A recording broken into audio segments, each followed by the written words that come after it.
Hi பெரியமா. ஹாய்மா. அடுத்த tips என்ன சொல்ல போறீங்க? இந்த வெயிலுக்கு தான் எல்லாரும் இந்த பிள்ளைய கூட விரும்பி சாப்பிட்றாப்புல வாழைத்தண்டை செய்யலாம்.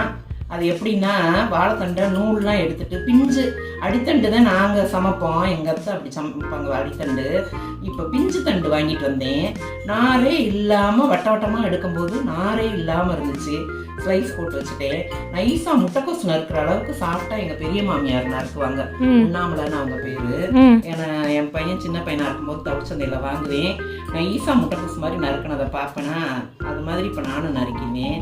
நறுக்கி ஒரு சும்மா கொஞ்ச நேரம் உளுந்தம்பருப்பு கடுகு போட்டு அதை தாளிச்சு விட்டு தேங்காய் பூ போட்டு ஒரு வத்தல் மட்டும் போட்டு லைட்டாக உப்பு போட்டு செஞ்சால் நல்லா இருக்கும். அறுக்கும் போதே மோர்லையாவது கழநீர்லையாவது போட்டுலாம் அறுத்து போட்டோம்னா கருக்காமல் அதே நேரத்தில் இருக்கும். நிறைய பேர் இருந்துட்டாங்கன்னா கொஞ்சம் பாசிப்பருப்பு கலந்துடும். இந்த டிப்ஸை செஞ்சு பாருங்க. கமெண்ட் பண்ணுங்க, லைக் பண்ணுங்க, சப்ஸ்கிரைப் பண்ணுங்க. பாய், தேங்க்யூ.